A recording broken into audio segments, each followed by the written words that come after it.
Carson, have you ever seen a ghost in real life?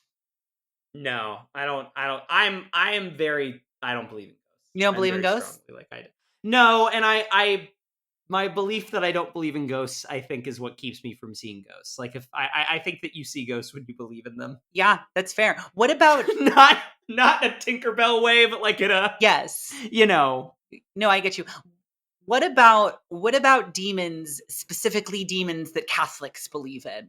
I am very much. Well, actually, no. A mutual friend of ours got married a few months ago, and he had a big Catholic wedding, and I took communion, so I think technically I am Catholic. Yeah, I think technically, yeah. So they might come after me. I am eligible to be haunted by the Catholic demons. Yes.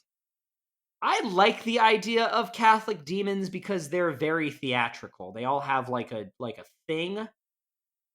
And that is simply something that, like, because my primary religious experience is like small town Protestantism. Now, I did come from a born again church, but there were a lot of born again churches in my area.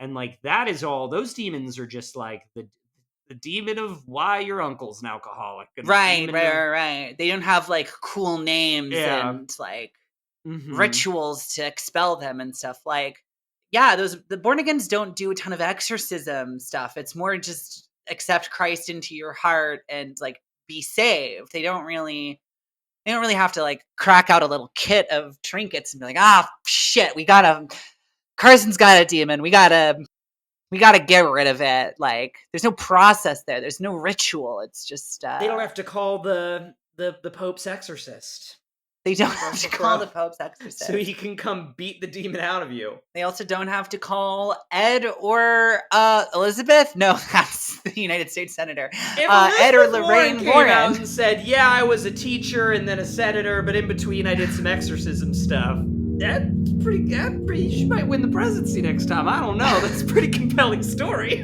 That is, I mean, hey, it's very New England of her.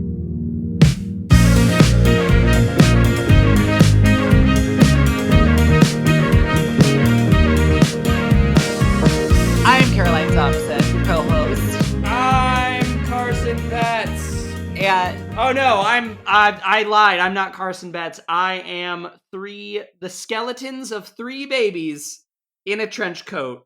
How sick and twisted is that? that is pretty sick and twisted. I'm happy how they all died, but they all still want to get into R-rated movies.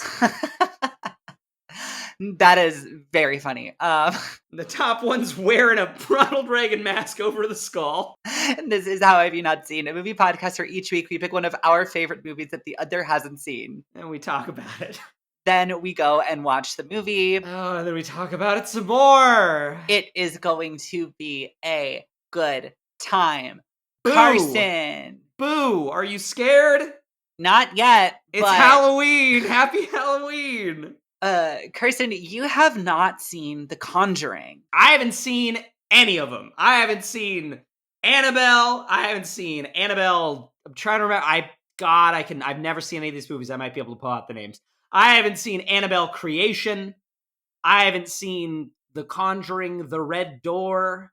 That's not this one, but... No, well, I haven't Nope. seen any of them. I haven't seen a one. All right. Well, we are going to watch The Conjuring. But to that end, Carson, how have you not seen The Conjuring? I am a big scaredy cat, and I'm scared of stuff that's scary. Well, this movie came out in 2014? 2013. 13? Okay, they've been going for like 10 years. Yeah, I was definitely not in high school in a mindset in which I wanted to... And the read on this movie was like, this is one of those, like, no, this one's actually scary. This one's scary. This was the long legs of 2013.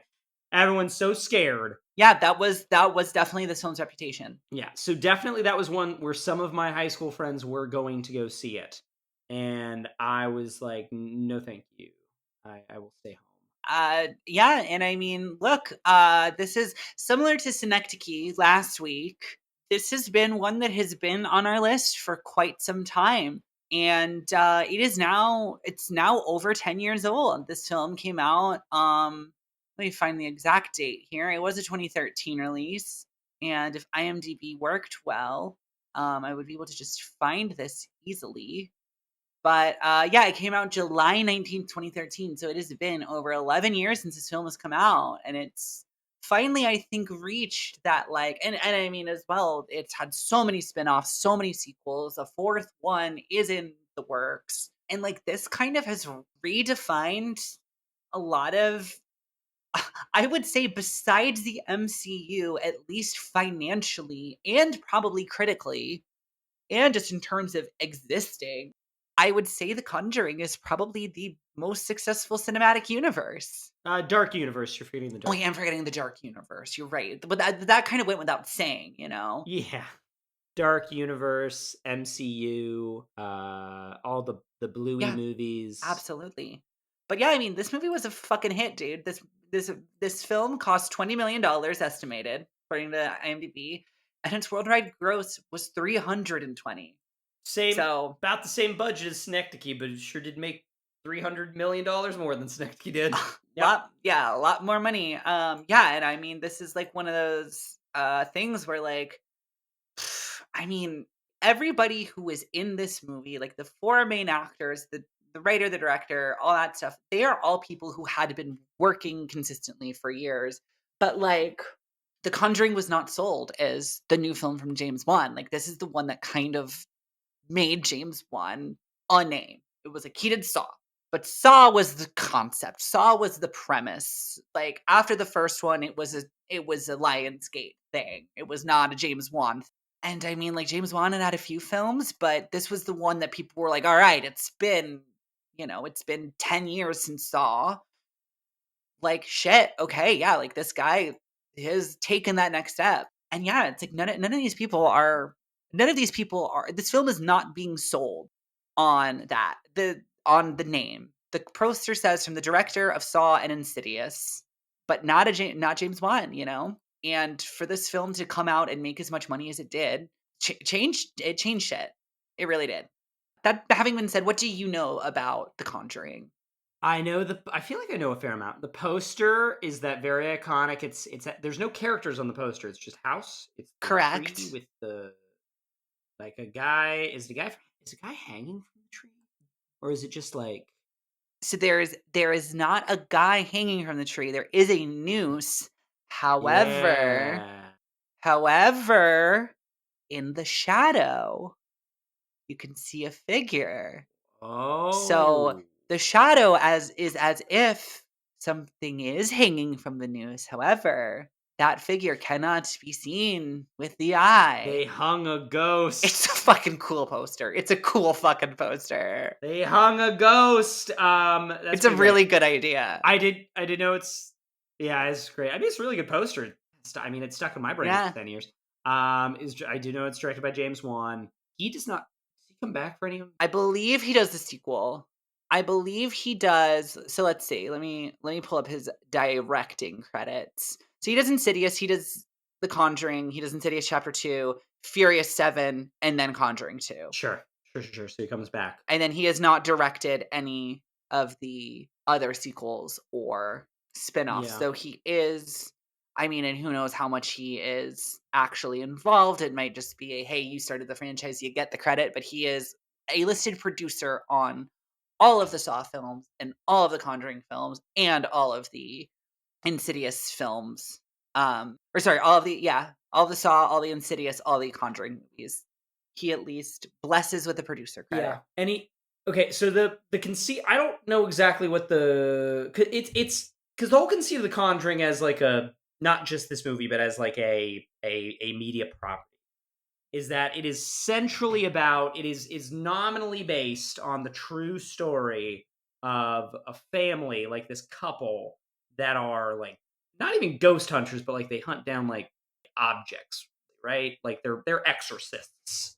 They're like kind of exorcists for hire in a way. Yeah. Yes, it is very much like they are, and they get into this in one of the goofier things about these movies.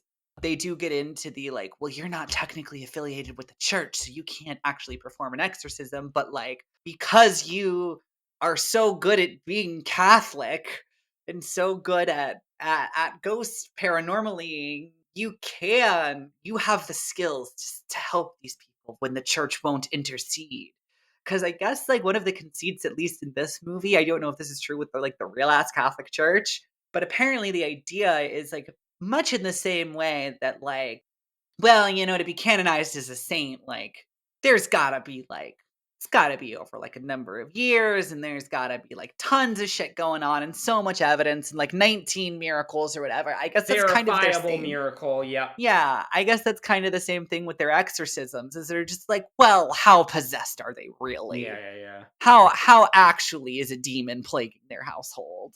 I mean, you'll see in this film, it's very much like, oh man, like this is the worst exorcism haunting we've ever seen, but the bureaucracy of the church means we won't be able to help these people.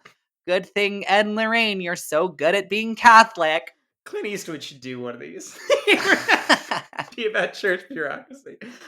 They railroaded that demon. uh And it's the couple is our boy Patrick Wilson, and he's like in most of these. He's Correct. directing the new one, yeah. He's directing or he did direct the most recent Insidious. Oh, that's it. I don't think he's directing 4. But he's good buddies with James Wan. Now, obviously, yeah, Oh, yeah. he's an Aquaman. He is like James Wan's muse. Yeah. 5, sure. Is the woman? Is it Sarah Pauli? It is not Sarah Pauli. Is it a Sarah Pauli type? I would not No. really say so. Okay, I'm very off base then. I mean, maybe you disagree, but I don't really think of the two in the same. Okay, probably not that. Matt breath. is misunderstood, entirely possible. But and then the whole other thing is like they in their house, and this is the backdoor setting up. This is their version of Samuel L. Jackson walking up to RDJ at the end of the movie. It's like their house is full of shit from past adventures. To kind of in this movie to kind of demonstrate to you, oh well, they've fucked around with some ghosts before and gotten away. But then those things can come back, and they're now in the Conjuring universe. So you can make more Conjuring movies that are essentially standalone stories. Whether they have Patrick Wilson in them, or they're just about, because it's like Annabelle. Annabelle is like in this movie, right? Yes. Like the creepy doll is in this movie, and then they make up like 2 whole movies. Yeah. And then is the nun a Conjuring thing? The Nun is a Conjuring thing. Yes. I assume they don't have a nun. Both the Nun and the Nun 2. Yeah. The Nun is not in this It'd one. be weird if the Nun was in the Conjuring universe, but the Nun 2 wasn't. It's like how Cars is in Pixar, but Planes isn't. Yes, correct. Nor is Planes 2 Fire and Rescue. You ever pull out the name of an obscure movie that you've never even seen before? Yeah, and you're like, no, they should put me in prison for that. Yeah, that should be federally prosecutable. Yeah, but so there's like all this gunk in there. Yeah, and they have to like exercise a whole it's like kind of a haunted house movie, right? They gotta like go to a house and like get the demons out. So yes, very much so. So the conceit of this movie specifically is that this is the Amityville story. Oh. And most of the time, the Amityville story focuses on the people who live inside the house. And yes, and it is originally based off of a like historical fiction novel, like an historical fictionalization of everything. But this movie is based off of Ed and Lorraine Warren's, some folks who like came in for like a brief moment. It is based on their book, like their kind of like their case files. So that's how they say that this is based on the tagline on the poster, which I find is very funny, is based on the true case files of Ed and Lorraine Warren. The case files they truly had. They did have Joseph Smith did have the tablets.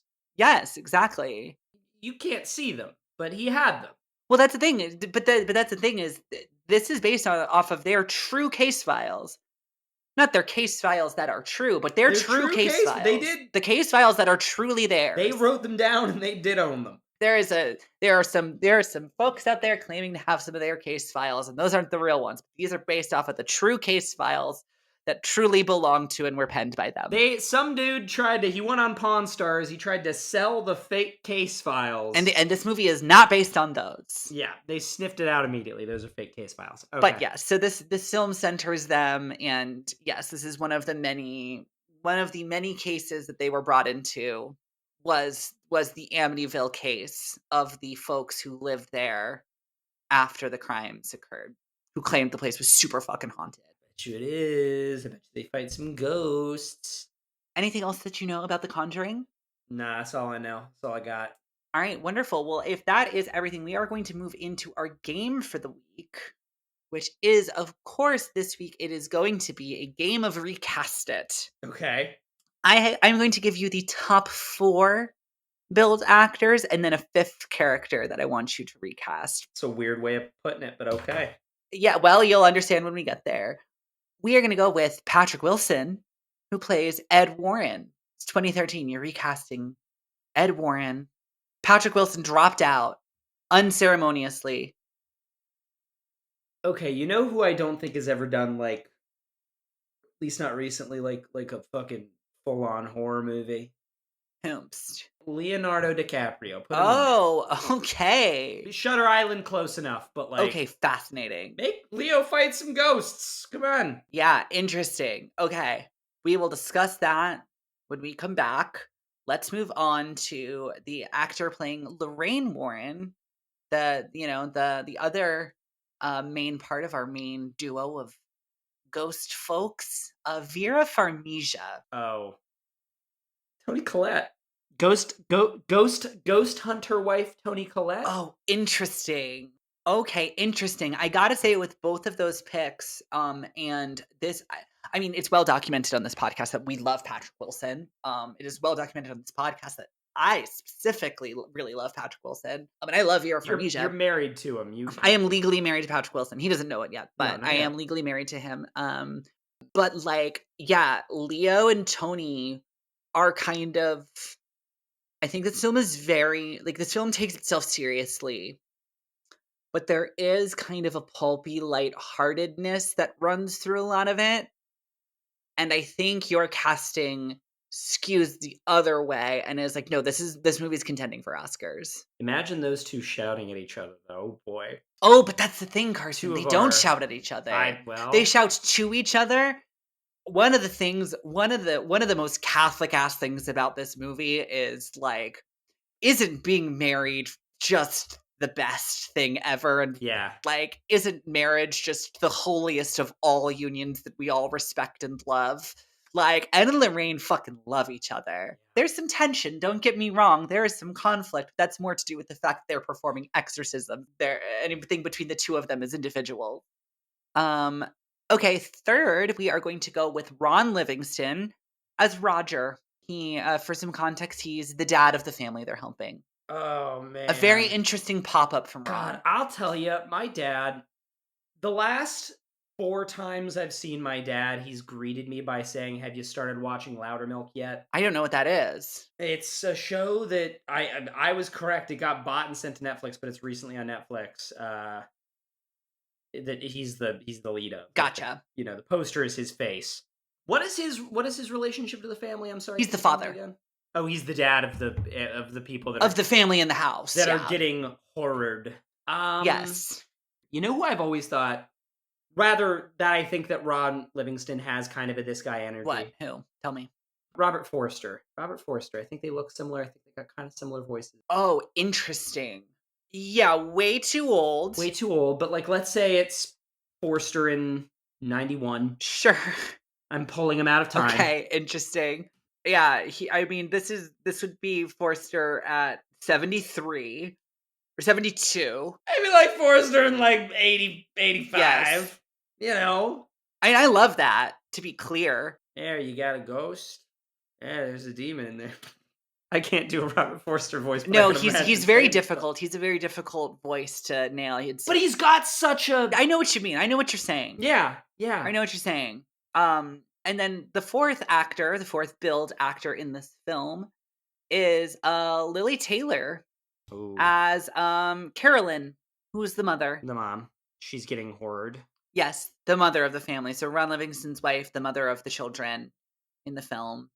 She'd also be too old, but I think she'd really match. Again, we got to age them both down, but I am making the like prestige version of this movie. I think Frances McDormand. Oh, I think that's a good poll. I'm thinking of I somebody. think they have. Yeah, looks enough like her, has the same energy, but works with Forrester. Yeah. Okay. Um, this is a very interesting cast, but I like it. I mean, it is a at the very least, it is a group of 4 stellar on-screen performers. For people whom I love dearly. And then for the 5th one, the next 3 build are the children, or rather the next 4 build are the children. Yeah, they have 4 daughters, and they are all child actors at the time. There's not one that kind of supersedes the other, so it's kind of hard to pick a 5th. But one of the creative choices this film does make is, as you mentioned, the character of Annabelle is a redesigned doll. It's a fully original design for this film. However, the original Annabelle is a Raggedy Ann doll. Yeah. So they already did their own recast. Carson, what brand of doll is Annabelle? And Carson, she can't be Raggedy Ann. What brand of doll is Annabelle? That's really fucking funny. You can't get the rights to Raggedy Ann. You call all the big toy companies, and they all want their. It's 2013. The Barbie film isn't even a twinkle in Gerwig's eye. But Raggedy Ann says no. Did one of the American Girl dolls like die of typhus? Am I remembering that right? I mean, fucking probably. Let's see. Probably.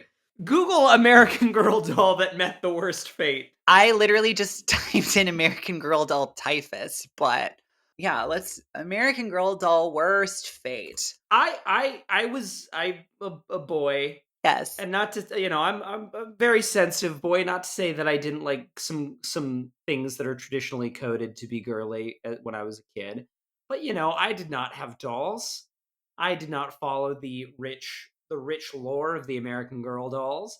But everything I hear now as an adult, my female friends maybe that had them when they were kids, they'll talk about things that happen in the American Girl doll movies or in the books rather, and they seem to be like very harrowing historical tales. Yes, certainly. So one of the things with the American Girl dolls is they all come from different eras of Yeah. history. And they are used, especially the stories as you mentioned, they are used to teach, a very elementary level of history. And so, I mean, my knee-jerk reaction when you're just like, who has the worst backstory? It needs to be remarked, and I'm going to skip over these for the sake of levity and fun on a podcast.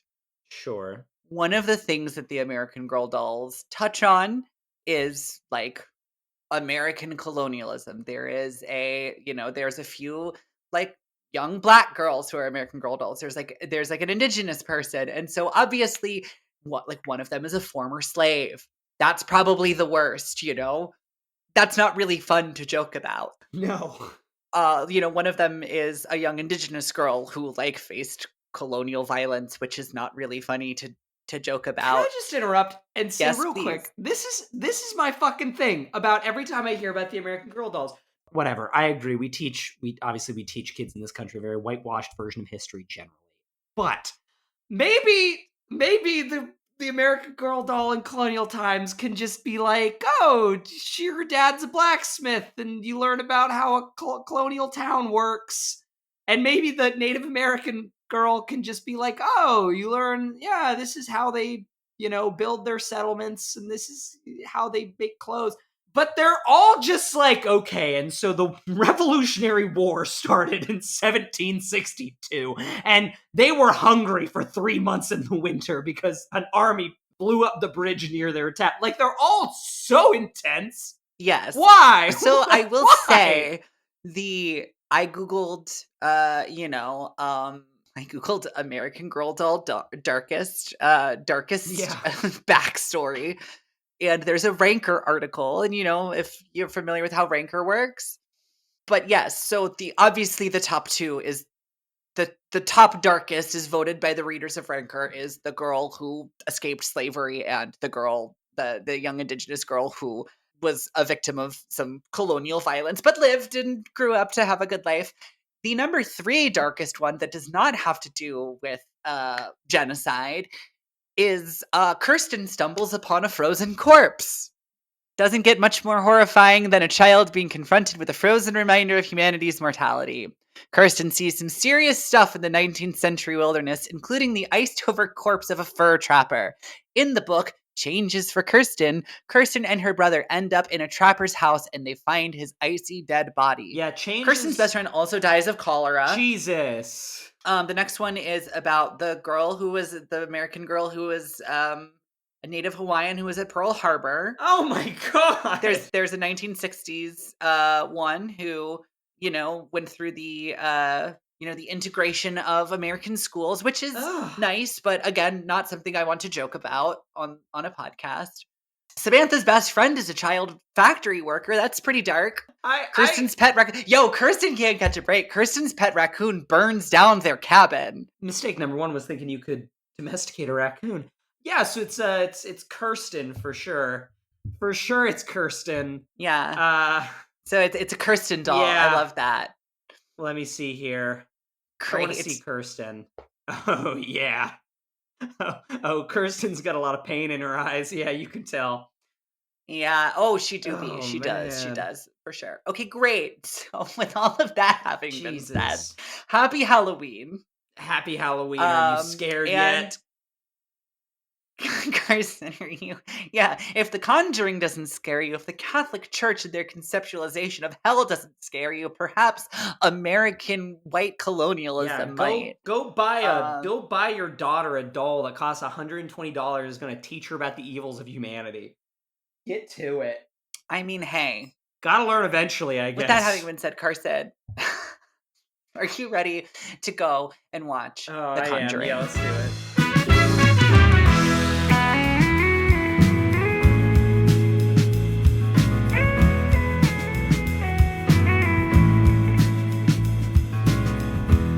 Caroline, you never told me if you believe in ghosts. I don't really. Sure. I kind of... Look, my thing is if Albert Einstein could prove that the universe is rapidly expanding and that there's a black hole at the center of our universe on a sheet of paper, and I'm not saying this to be shitty, I'm not saying this to be facetious. If you believe in ghosts, go off, go for it. I just feel like we would have found some legitimate, tangible way to measure paranormal phenomenon. The things we can do with science, I do believe that there would be a way to just be like, well, you see, a ghost is, we know what atoms are. If we know what atoms are, we should be able to just be like, oh, this energy is, if we know what atoms and ultraviolet energy and infrared energy and all of these things are and what plasma is as a state of matter, I just feel like we would have been able to quantify ghosts. And also, I think as well that if ghosts were real, I don't think people understand how many fucking people have died. Yeah. Yeah. And if ghosts were real, we would literally see them fucking everywhere. Yeah. Literally. You couldn't take 2 steps without seeing a goddamn ghost. Yes, if in the course of all of human history, every single person who died horribly and or with a grudge had the power to turn into a ghost, every single building in the entire world would be haunted. Correct. We would truly be it would be a legitimate thing where the life cycle of a building is every 70 years you have to tear it down because God bless it, somebody fucking died in there, now there's a fucking ghost. And it would just be the government would truly have to be the lifespan of a building is only 78.5 years because that is the average it takes for a building to get a haunt. And it would just be you would charter your building, 78.5 years later, there'd just be a planned demolishing date, and we'd be look at all of this waste. Look at how wasteful the system we live in is. And it's yeah, but you don't understand. If we didn't do this, there'd be ghosts fucking everywhere. See, you say that, but I think that in America, the debate, we would be in a system in which the Ghostbusters were an entirely privatized enterprise. And as a result, they'd be fighting the legislation. All the time. We would not be able to, because nothing is fucking public in this country. We would not be able to properly refresh our houses. Right. The ghost busting lobby would be anti would be anti all of the anti-ghost measures. It'd be just like a Mhm. thing and like and then that's the thing is like that would be kind of where the regulation of ghosts would would be is some states would be no no no we've got private ghostbusters we don't tear down buildings in Arkansas. Meanwhile in Oregon it would just be like it'd be like well actually we tear down buildings every like 62 and a half years because like that's actually how you make sure you never get a ghost statistically speaking. Meanwhile all the environmental activists are just like why can't we have a public system that provides assistance to people with haunted houses only when they get a ghost. Like There the amount of waste is that we just have to tear down every building. Yeah, like, that would can be the we political put faction. yes, can we, rather than tearing down the houses, can we just make sure that every community is outfitted with a dedicated exorcist who is well trained and well paid? But does the government wanna pay for good exorcists? No, not when all of that Ghostbuster lobbying money is coming through. It Just also that is an alternate universe in which, in which Kennedy is not the first Catholic president because Catholicism is objectively the correct religion. correct. And Okay, I'm so glad you said that because you are no longer on Twitter. But literally today, I need to read it out loud. Actually, I it's amazing that you are not on Twitter because I tweeted almost that I exact haven't same thing I today. haven't been on Twitter for like 4 years at this Literally, I point. tweeted today at 5:34 p.m. Pacific Standard Time. The best part about The Conjuring is it presupposes that Catholicism is just dead on the money and everybody knows it.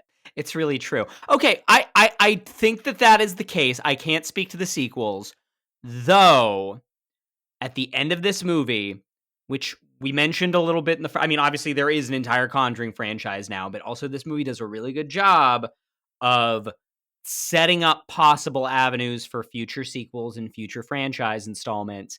And the thing I was thinking, like what I want the Conjuring sequels to be is like the Warrens go to a different culture and like you got to make sure it doesn't come across as weird and colonial, but like they collaborate, like they go to a Native American Mm. reservation and it's like, well, yeah, there's the spiritual guide there who knows how to do an exorcism, but like he needs a little bit of help. And so he's going to call the Warrens in and they got to collaborate and like share the best ghost fighting techniques.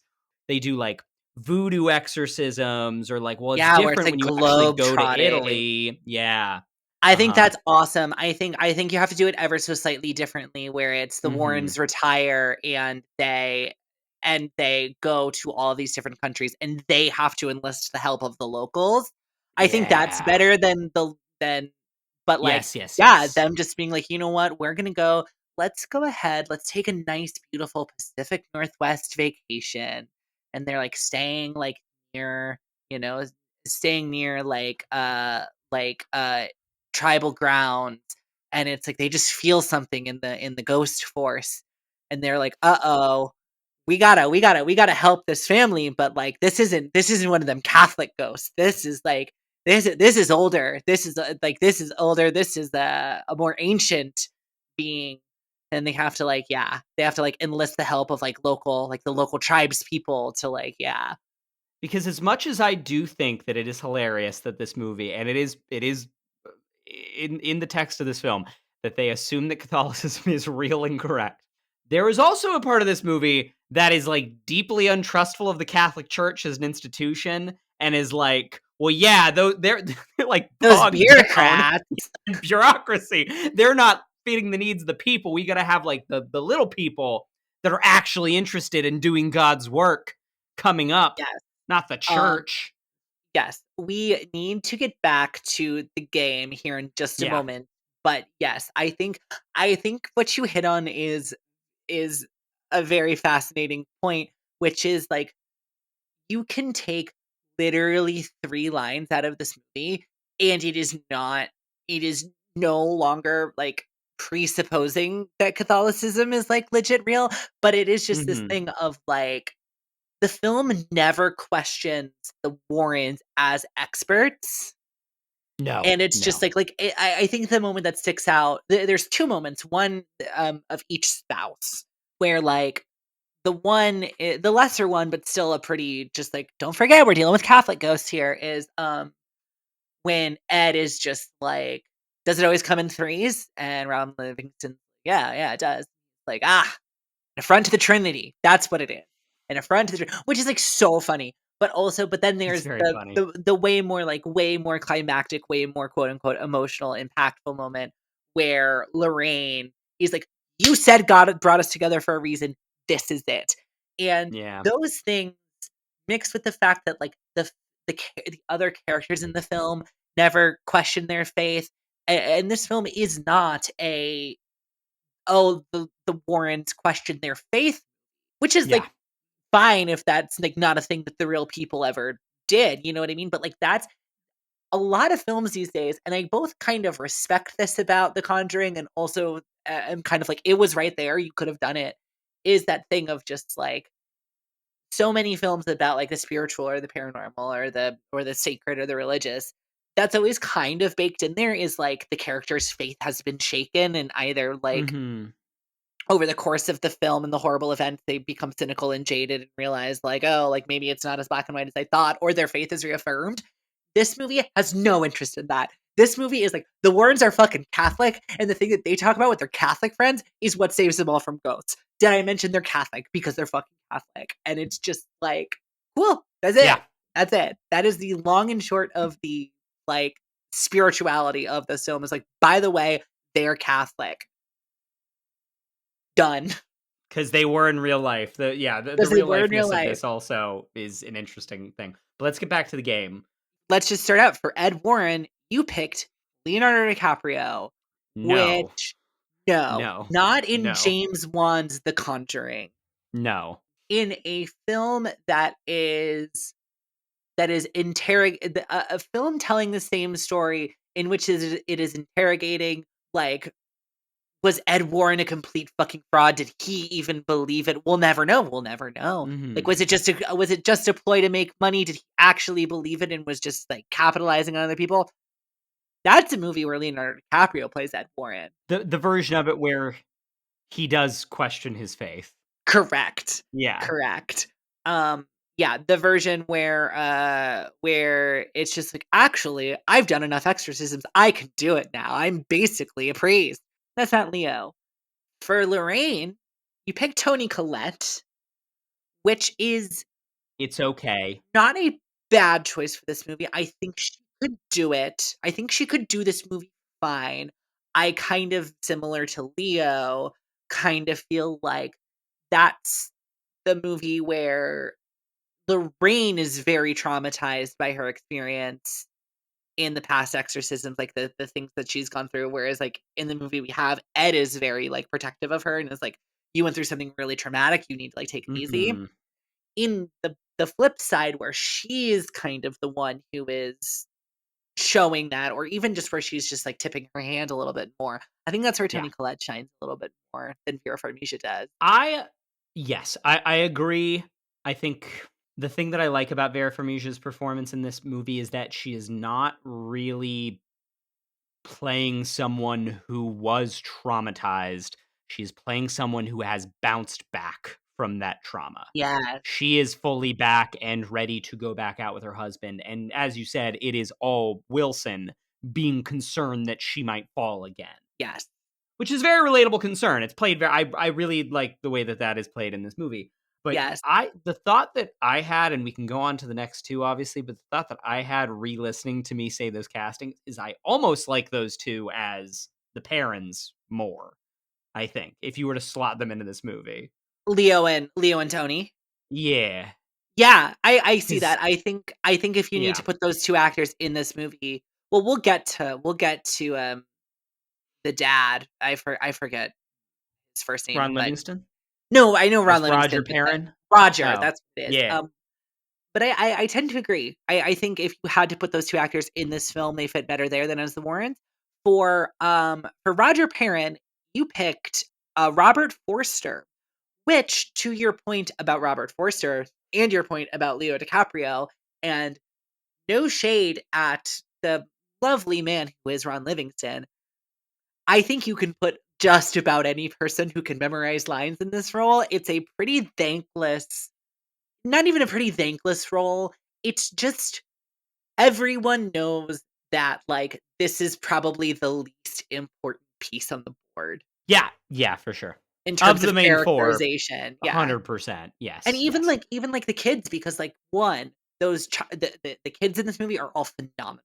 They give great performances. The terrifying kid acting is very important, I think, to the success of a lot of this film. When we were talking about this before, you fully skipped over that Joey King and Mackenzie Foy were 2 of the children. Well, you know what? That didn't slot neatly in because they have 5 Yeah, children, and I couldn't do, 9 fucking things. But, fair enough, fair enough. but yes, the film and James Wan and the script and seemingly Ron Livingston kind of all know that, like, this character is here because the real family, quote unquote, "real family," had a dad, and Yes. he was very concerned for his children, you know? I do like another thing that I just baseline like about this movie is that it is about 2 couples that like each other.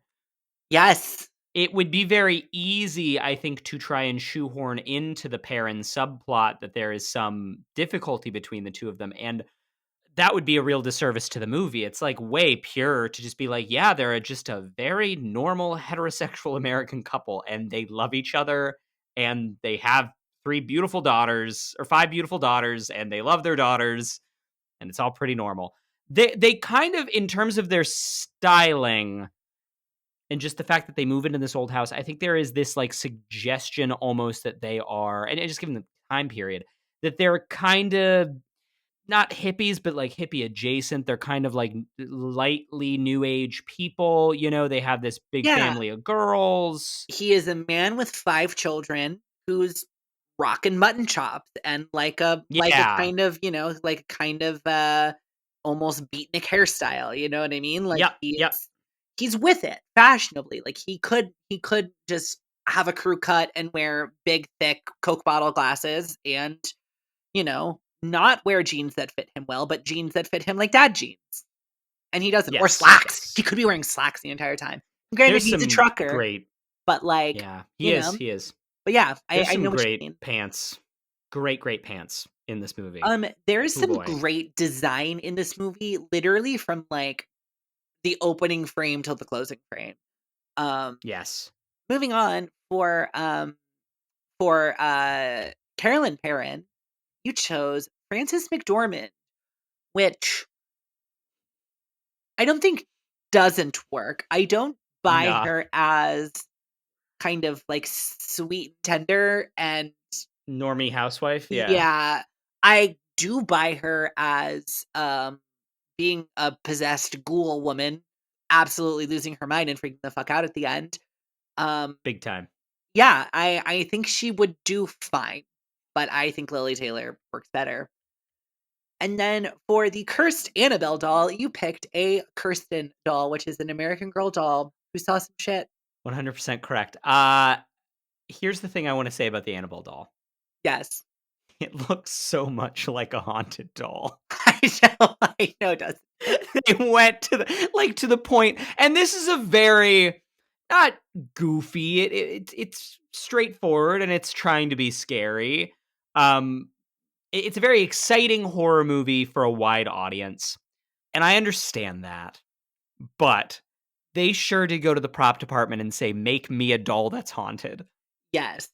Which is very, very funny for multiple reasons. One of which is that, like, the real one is a Raggedy Ann doll. It's just like a normal ass Raggedy Ann Yes. doll, and they had to be like, "Well, this doesn't really play." So they No, went no. ahead and designed an original design. And it's one of those things where it's like, I'm actually looking at it right now. They kind of do an okay job of like, okay, if you completely unweather this thing and like have it how it would have looked fresh out of like the doll maker's hand, like it looks less insanely cursed, but it still looks fairly goddamn cursed, which is like funny because like they then kind of almost back themselves into the corner of like doing the prequel movies where it's like, well, it's not a 70-year-old doll in the Yes. prequel movies, which like it's still, I don't know, it's creepy. It is a great design. I do love that. I mean, fucking icon. Like, I'm sorry, Mithrigan. You're not like you ain't got shit on Annabelle. I'm sorry. Yeah. The movie sucks. I I hate that haven't seen it. movie. I haven't seen it. I know a lot of people did too. The Annabelle thing is so, and I'm just not a horror fan. I'm not a horror Yes. fan. This is much discussed in this podcast. That is just not my area of interest. I say that with a Halloween poster directly next to my head. But that is an exception that proves the rule. I am a John Carpenter fan, not a horror fan. Um, Yes. so like, I don't necessarily fully lock into the Annabelle design. I look at it and I go, wow, they sure did turn the haunted doll knob up all the way to 100. And Right. like to the point where in that first scene, the three like hippie kids are like, well, we just got this doll, and I mean, their whole thing is they invited the spirit in, but like we had this doll, and I'm like, where did you get that doll? Where did you get this haunted ass doll? Who gave you this haunted ass doll? Right. Yeah, it's extremely funny, but I like how Annabelle's kind of a hovering presence over this movie. I think it's really well done, and obviously they have taken that and run with it as one of their many franchised out things. Yes. But and we can start at the beginning of the movie now, using the Annabelle thing as a way of demonstrating, well, these are the types of cases. This is how good at this the Warrens are. Is really well done. It's very graceful. And then just having her as a presence in the rest of the movie, threatening to get out. Yeah, it's like I mean, I have so much to say about this movie. Like, actually, like I was rewatching it. I have seen this movie a zillion times, and it is one of those movies that, like, for the last fucking, 11 Halloween season, it's one of those ones that, like, at some point, this movie will play while I'm in the room. And a lot of the Yes. times that's like, oh my God, like, we're doing scary movies, like, throw on The Conjuring. Like, great movie. We'll talk over the entire thing, except for, like, the few scenes that get, like, really loud or really spooky, or somebody goes, shh, this is the best part. Like, we'll kind of talk over it. This is the first time in several years I sat my ass down and listened. Um, Hmm. but truly, like, this is like one of the first times in several years that I like sat down on the couch, center of the couch, watched the movie, phone down. And this movie's fucking great. Like, in a way that like I didn't appreciate even like last week when we were recording the first part of this. Um, Yeah. but like one of the many things it does well is it does shockingly, stunningly thread the Annabelle needle really well of like gets you the narrative juice of like, let's watch these people busting some fucking ghosts, square fucking one.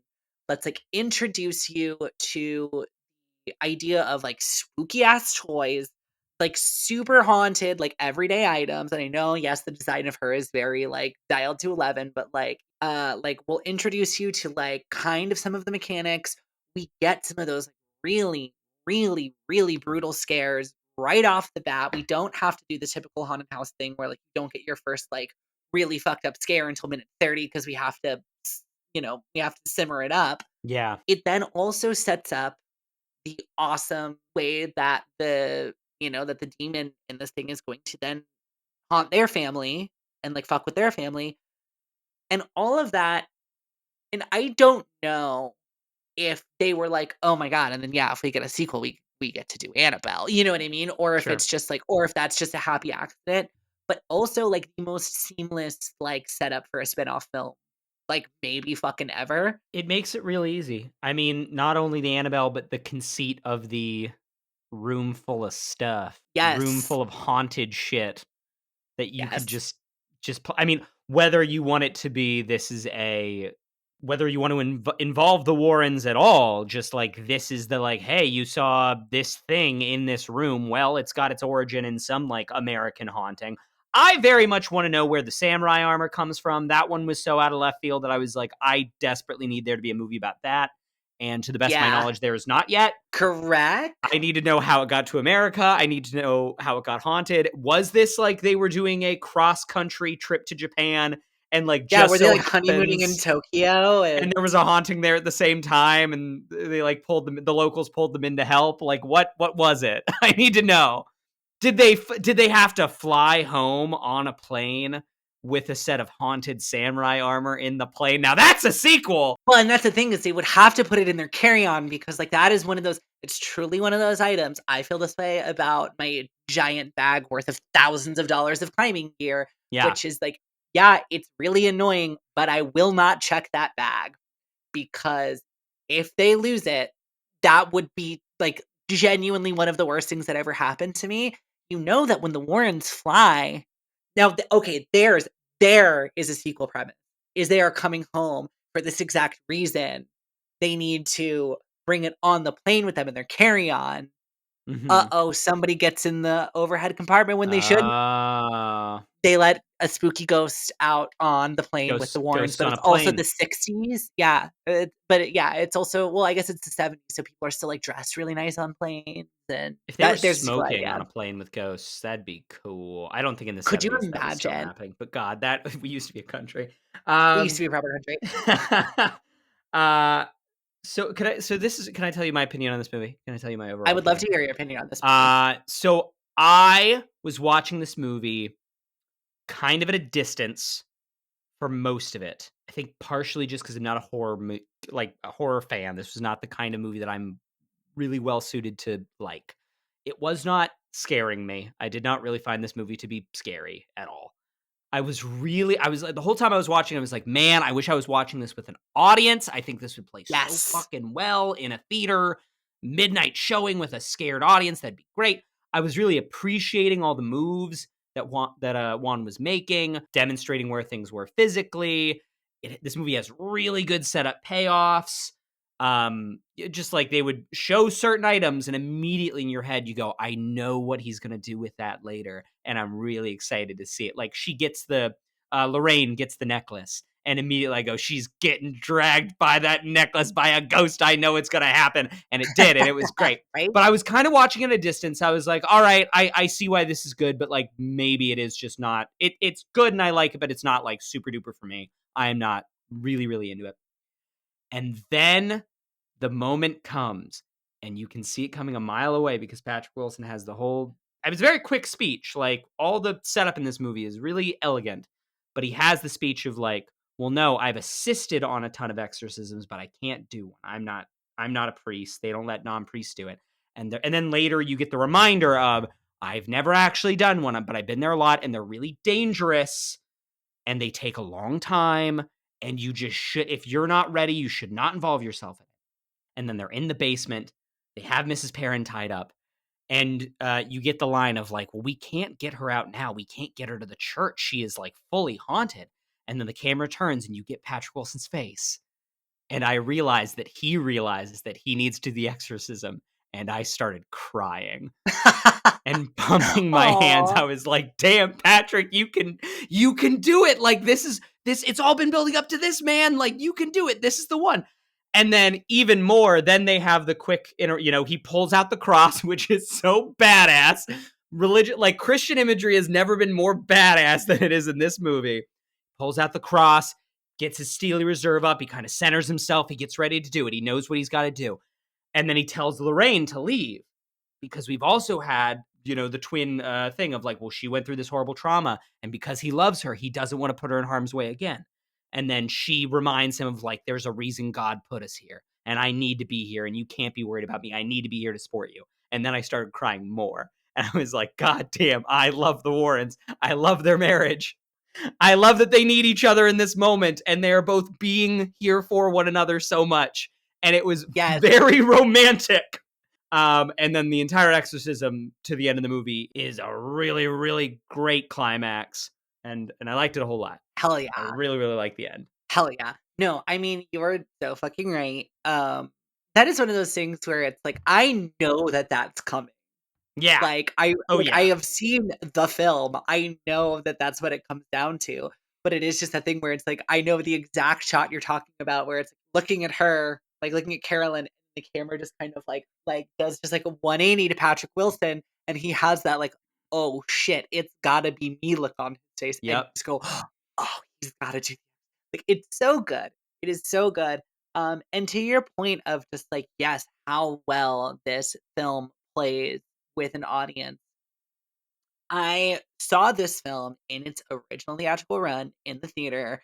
It was summer of 2013, a July release, and I was home from my first year at college. I don't remember what like the big blockbuster was in 2013, but like Avengers was the year prior.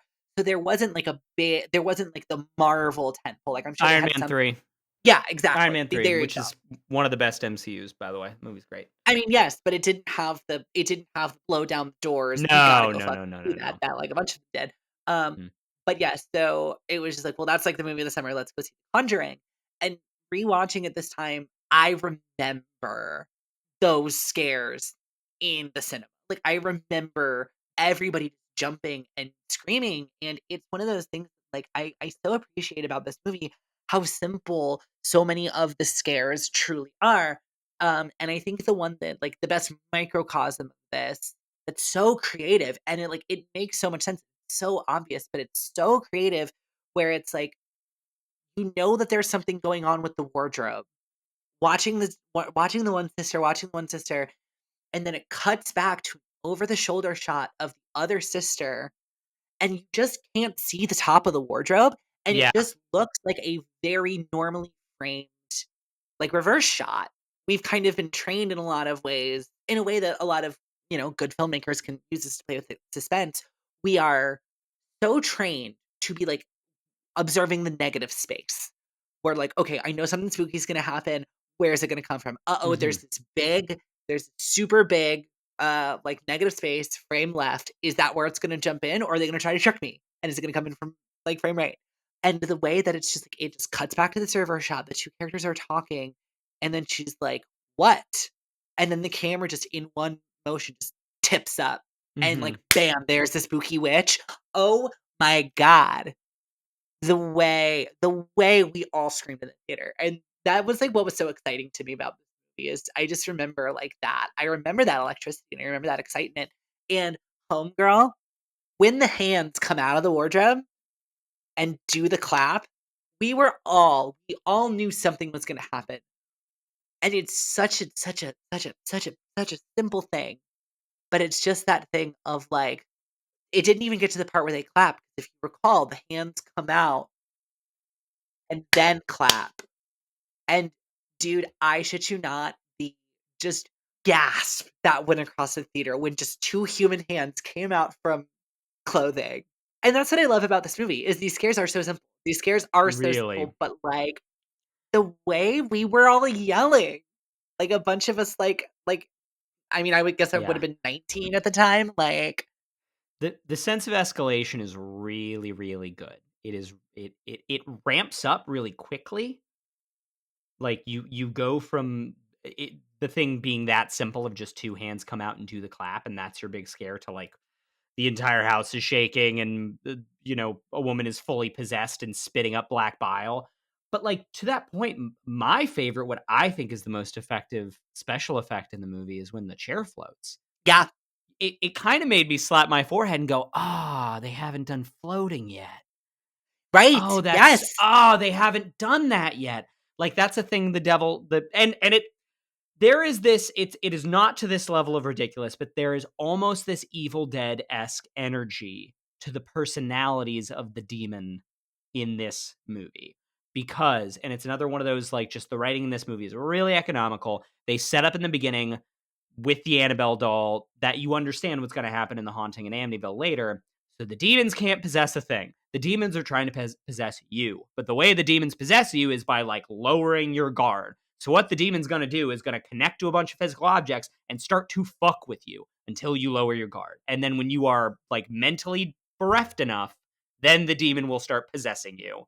So there's a part of me that you start to see all the haunting, like the actual stuff that happens when the haunting happens, as like, well, this is just the demon trying different bits until they figure out something that, like, scares the kids enough to, like, get in. And you're like, the demon hasn't done a float yet. And it's really upsetting in that moment for everyone in that room. Yes. But it's also really simple. It's after this, this extended scene of she is spilling up black bile and everything in the room is shaking. It is going full on crazy town. And then the simplicity of just the chair goes quiet and starts floating. really quite haunting. It's to mention another Marvel movie. It's like why the best special effect in any Marvel movie is when Andrew Garfield climbs on the wall in the third MCU Spider-Man in No Way Home. That's like my favorite special effect in one of those movies because it's really dumb simple. It's just cool. Yeah. He just puts his hand up, he starts climbing the wall. You're like, that's great, you know? Yeah. Yeah. No, I mean, I think you're right. Like, one of the things that I could not help but think while watching this movie is, again, we talk about this all the time, and that like horror is one of the few films, like, I guess maybe not few, but like it is the genre that most depends on like, can we elicit an involuntary reaction?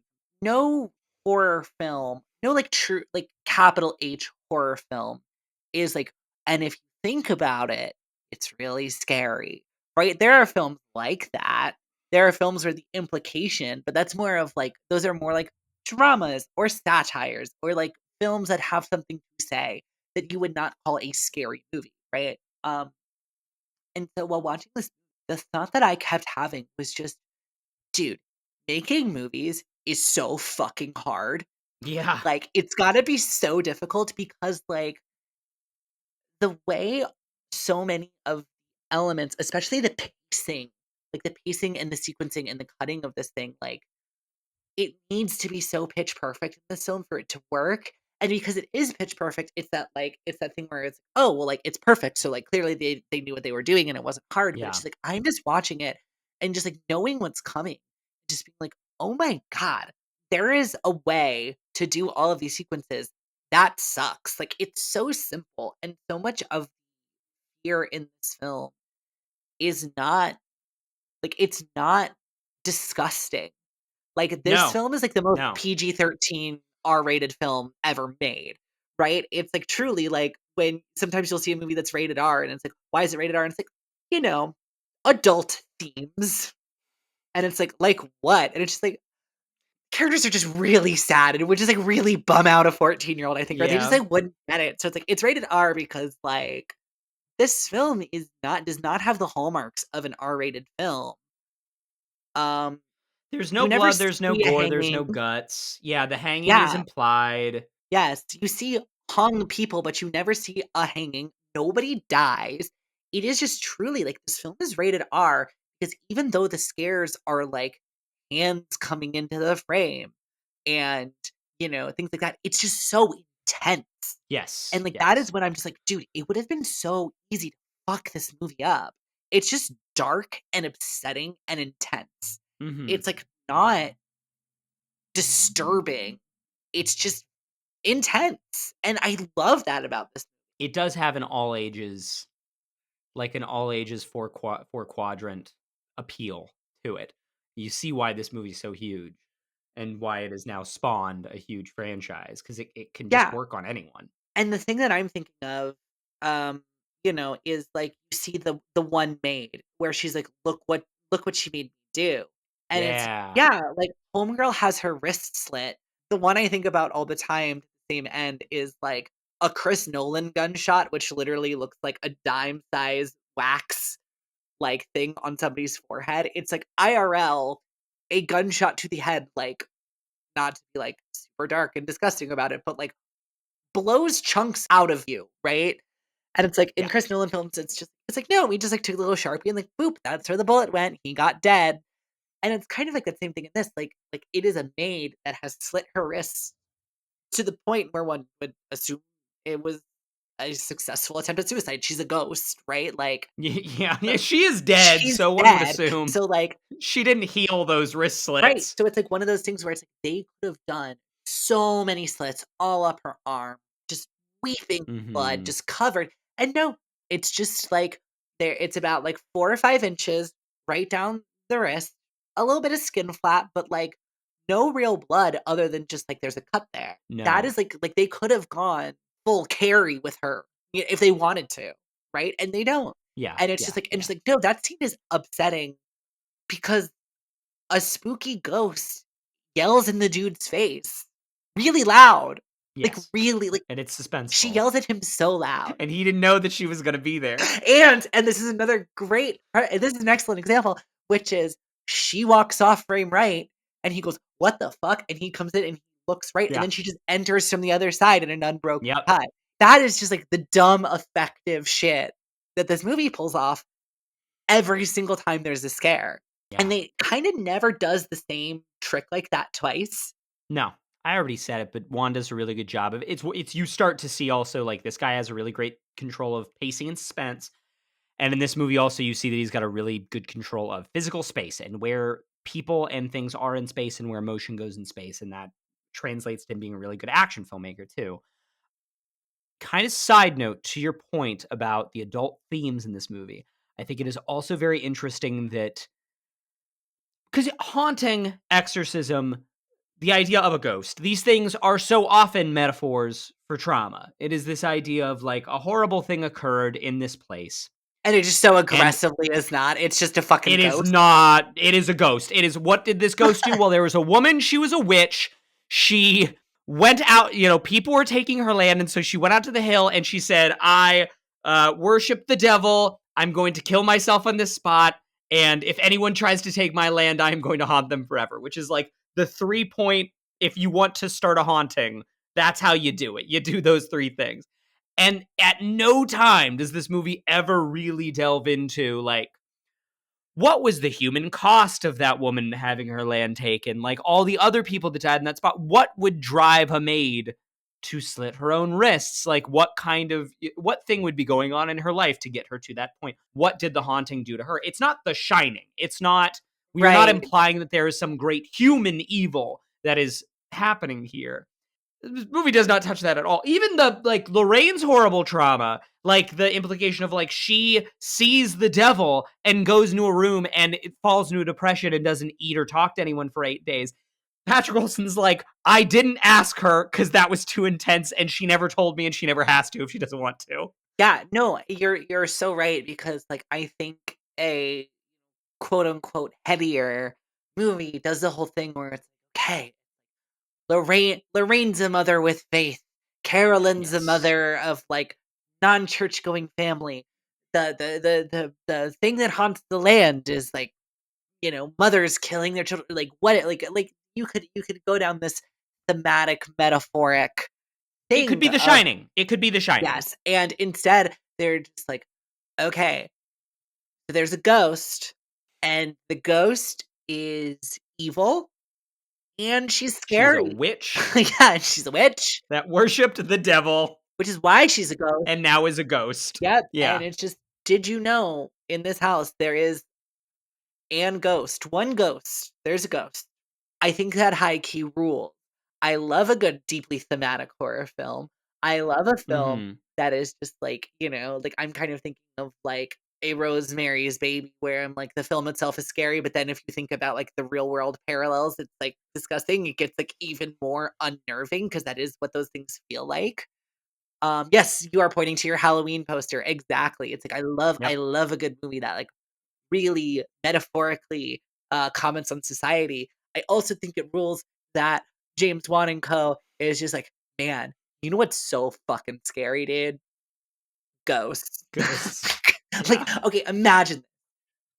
You move into a house, there's a ghost. It'd be so fucked.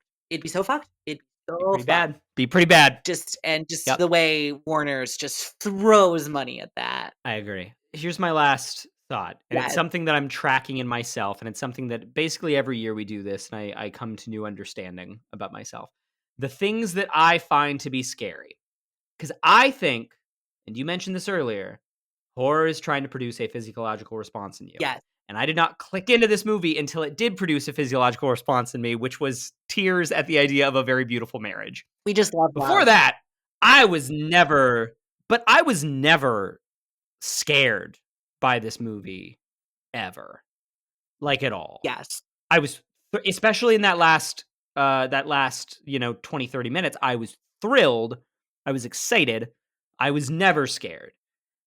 And I don't know if that is me being less of a scaredy baby than I was when I was a kid and I didn't watch horror movies, or if it is just I have as an adult discovered that the things that I am afraid of are much more bespoke and specific Yes. than most horror movies, which I think is true for most people. Yeah, I mean, like, I find this movie to be scary in the way some people say roller coasters are scary. Sure, sure, sure. Like, Yes. I find the experience watching the film very intense and enjoyable. It is Yeah. just that roller coaster ride of like, "Ooh," like, I'm not scared, like, existentially. I'm just a little worked up, and I do think a large part of that is having seen this for the first time in a cinema.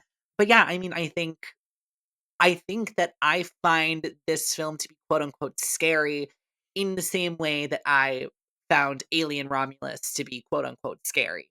I was never like terrified by it. I just knew that like, okay, if I just let my guard down and lock in Sure. with the film and like I'm gonna like my heart's gonna pound a little bit. I'm gonna squirm in my chair. I mean, Alien Romulus more gross out, like bleh, like, where this is more like a thrill ride. But yeah, it's like I don't walk out of the theater of The Conjuring terrified that like my mother is Yeah. going to get possessed by a demon or that I'm going to have to fight demons in my local neighborhood.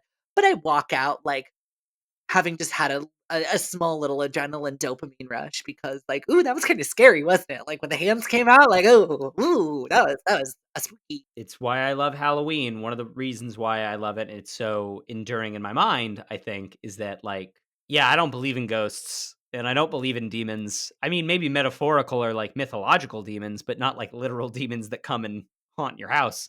But you know what could happen in the real world?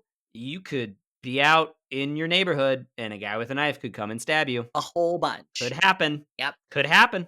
yep. And there'd be nothing you could do to stop it. I was walking home tonight and we are getting fully in. I don't know what the weather's like out west, but in Ohio, we are in fully Fall. Just it's like Halloween it is weather, like autumn. fully autumnal. It rained earlier today, so everything's a little slick. The leaves are half down.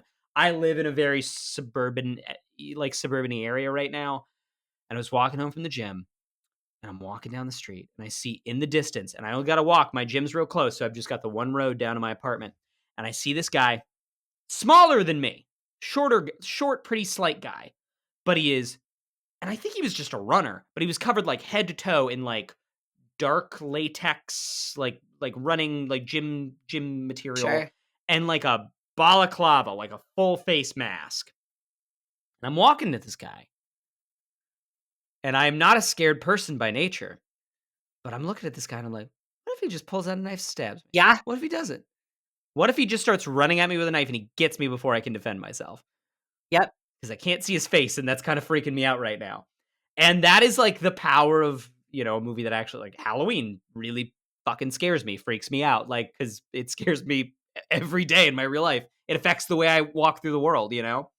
But yeah, Conjuring's just thrilling. Yes, correct. Yes, to that end, I'm sure I mentioned this on mic about 2 years ago. I know it would have been 2 years ago just because I remember because it was the house that I was living at the time, but, like, I lived right on a park, like, a couple years back, and I was walking down the street on, like, October evening, and I just had the thought of just, like, this is exactly this looks exactly like what Carpenter like, how Carpenter depicted Haddonfield in Halloween, and I have never been so scared in my fucking life. That's not true. That is a lie, but, like, you know what I mean. Like, I have never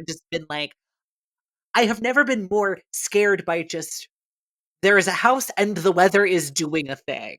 Holy shit, I'm in danger." There have been some bad people in the world who have done scary things, and that scared me more than that, but I have never just been Yeah. walking down the street, observing the Yes. weather, and then been kind of a little bit disturbed.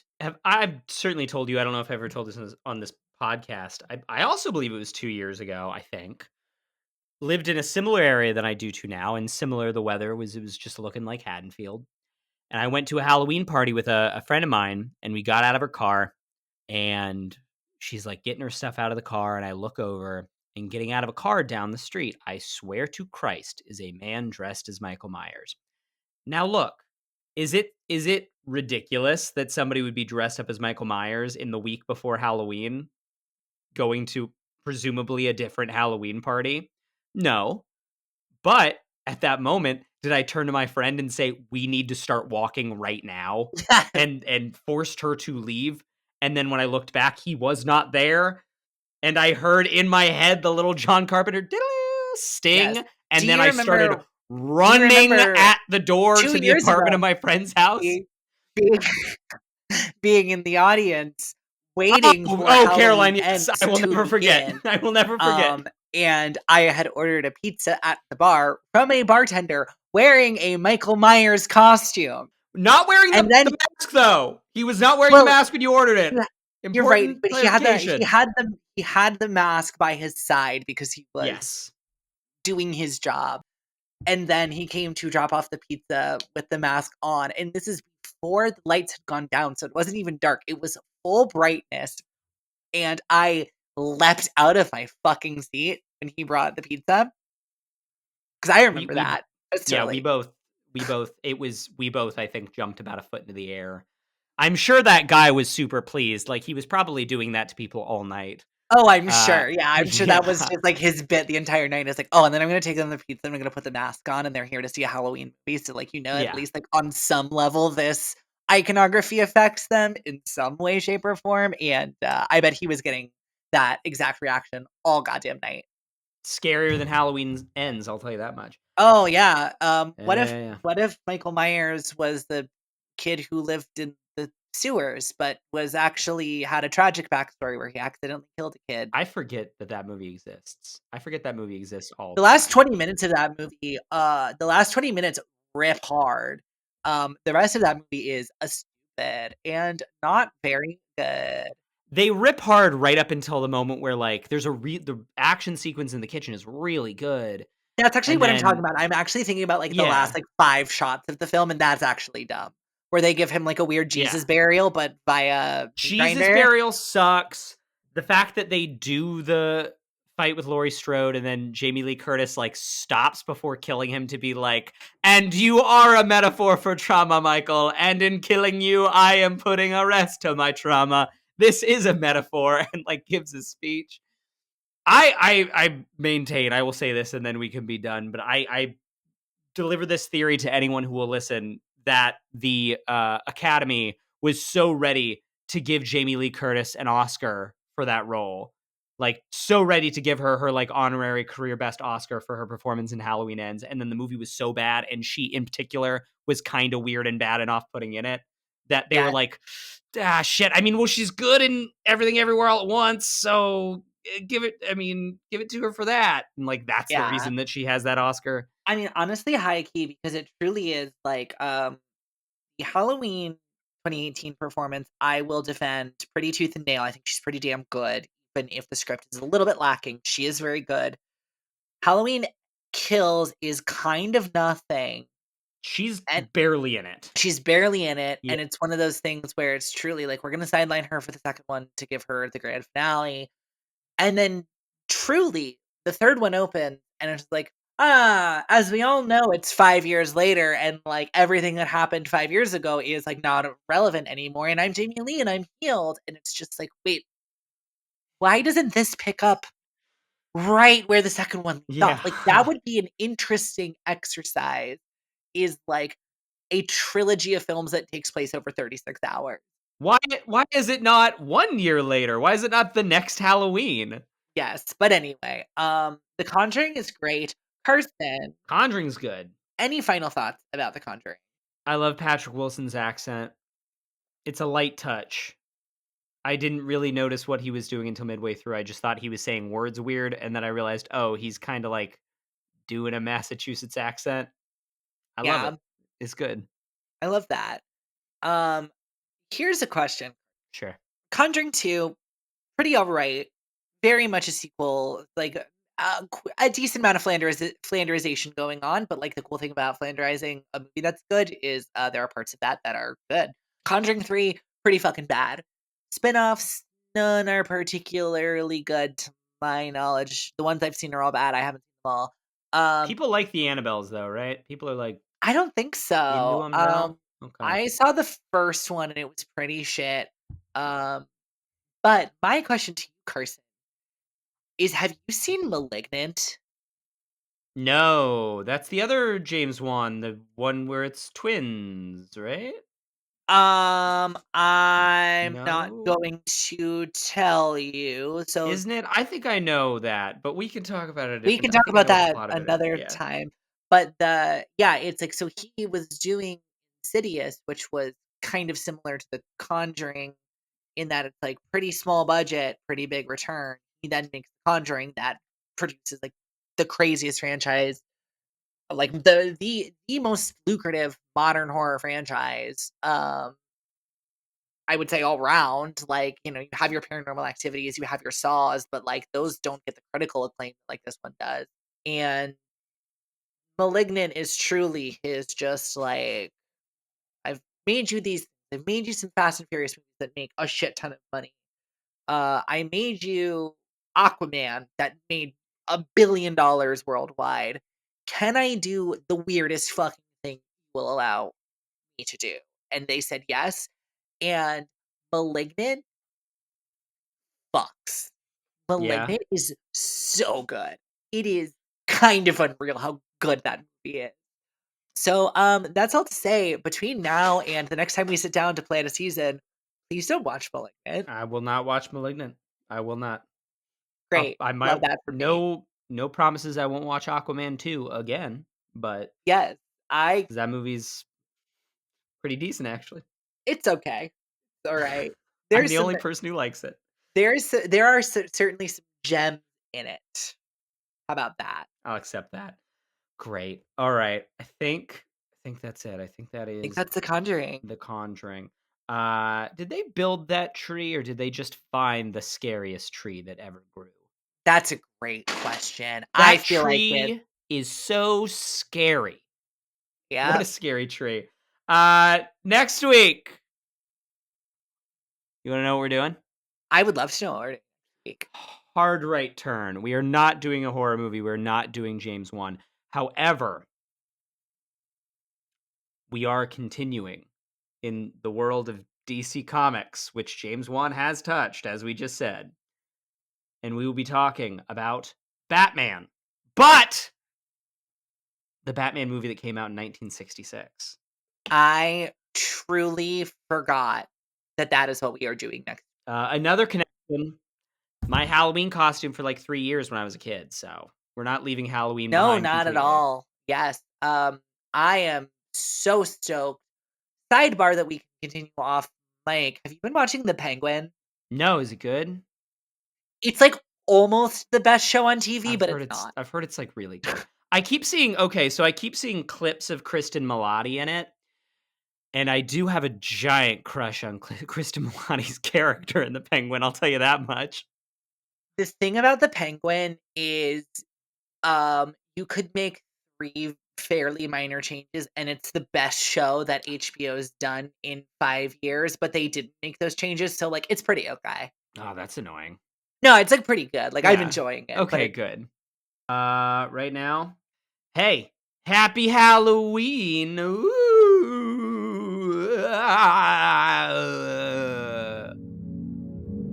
proud of that.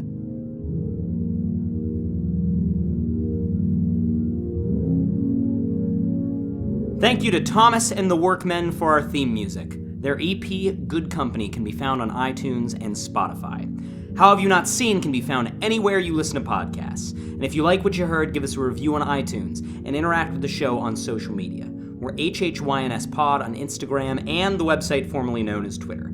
Keep up with what Caroline and I are watching on Letterboxd. Her username is CK Cinema, and mine is Fun Movie Zone.